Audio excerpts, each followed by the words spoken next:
सभी को जय मसीह की। आने वाले क्रिसमस में आप सबको मैं पहले ही बधाई देता हूं।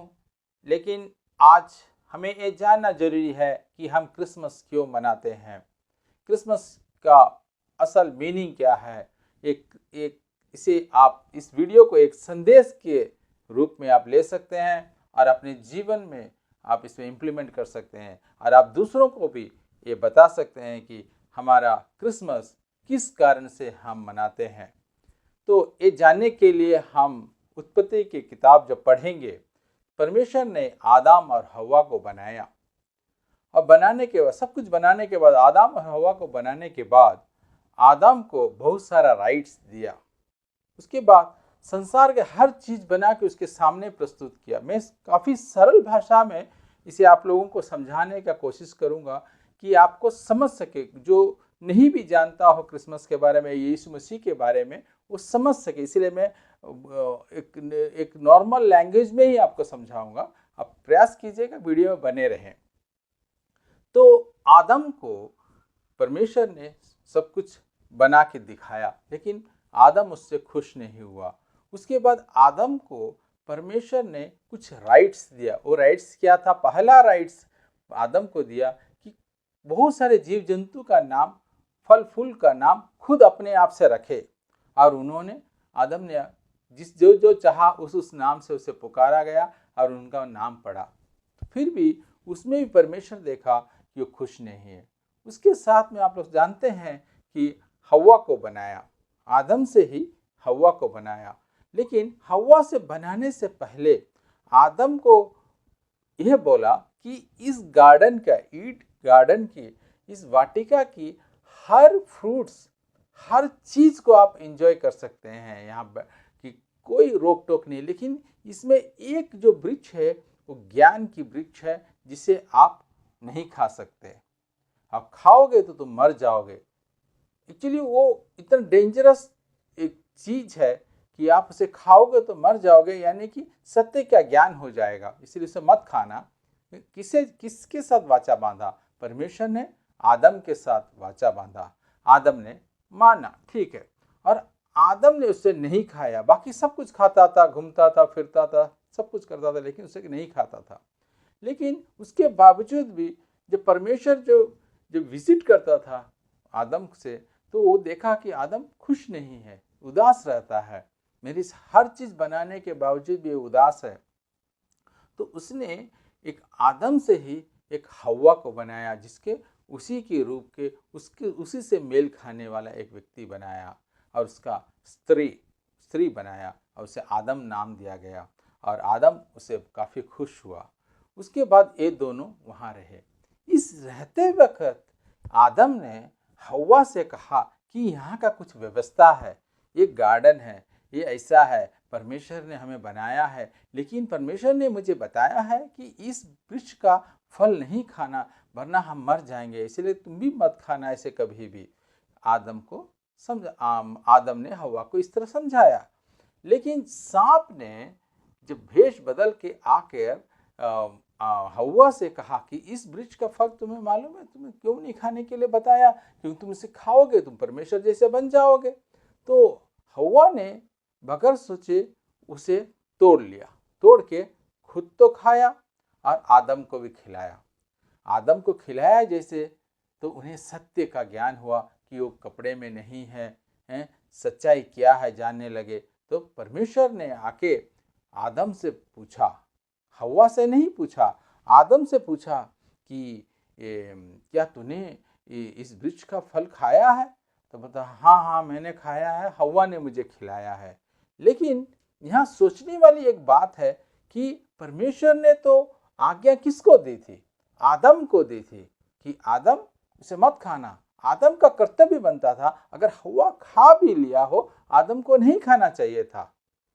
लेकिन आदम ने एक दूसरे पे इल्जाम लगाने चालू कर दिया और वहां से ही पाप का पहला सृष्टि हुआ। जब पाप का सृष्टि हुआ तो यहां से ये सिलसिला आगे बढ़ते बढ़ते बढ़ते बढ़ते संसार में फैलने लगा। इतना फैला कि पाप के लिए परमेश्वर के पास एक व्यवस्था बनाया गया। हर बार कुछ ना कुछ होता है, एक नियम बनाया जाता है। उसके लिए प्रवाचकों के तरह, जैसे मूसा से बात करते थे उस तरह हर ऐसे लोगों से बात करके एक एक नियम दिया करते थे। तो एक छोटा सा पाप के लिए एक छोटा सा यज्ञ कुंड बनता है। जैसे हम जानते हैं अभी भी एक छोटा सा कुंड बना के उसमें बलि चढ़ाया जाता है, उसमें खून दिया जाता है, उसके बाद लकड़ी जाल के घी डाल के उसको धुआं उसको जला के उसका जो धुआं है उससे वो परमेश्वर खुश होकर प्रसन्न होकर वो एक पर्टिकुलर व्यक्ति का जो पाप उसने किया है उसको खत्म कर देते थे। तो इस तरह का चलने लगे। जो बड़ा पाप है उसके लिए बड़ा बलिदान देना पड़ता था, बड़ा अग्निकुंड देना पड़ता था। ये सब महायाजक लोग करते थे ये सब चीज। तो ये सिलसिला चलते चलते चलते काफी सालों तक चलने लगा। तो परमेश्वर को ये मालूम चला कि मेरे जो लोग हैं वो कभी भी इस पाप से निकल नहीं सकते, क्योंकि ये हमेशा अभी एक पूजा पाठ किए, उसको यज्ञ किए, उसका कुंड में उसका उनके पाप के एक सॉल्यूशन ढूंढ चुके हैं। उसके बाद फिर देखा, फिर उसने एक पाप किया, तो ये एक बंधन में फंसे हुए हैं। तो परमेश्वर ने एक ऐसा प्लान किया कि मैं खुद धरती में मुझे आना पड़ेगा। गौर से सुनिएगा, परमेश्वर का एजेंडा कैसा था कि मुझे खुद मनुष्य जाति के लिए मुझे धरती में आना पड़ेगा और मनुष्य का रूप धारण करके आना पड़ेगा। और वहीं से यीशु का जन्म होता है। और यीशु का जन्म किसी पिता के बीच से नहीं, पवित्र आत्मा से हुआ है। इसीलिए जो कोई भी अगर परमेश्वर को जो ढूंढते हैं, जो परमेश्वर कौन है ये नहीं जानते, उसने अगर यीशु को देखा, अभी तो यीशु को देखने वाले जिंदे कोई भी नहीं है, लेकिन यीशु का जो वचन जीवित वचन है उसे सुन के वो ग्रहण कर लेता है, वही परम पिता को देखे के बराबर होता है।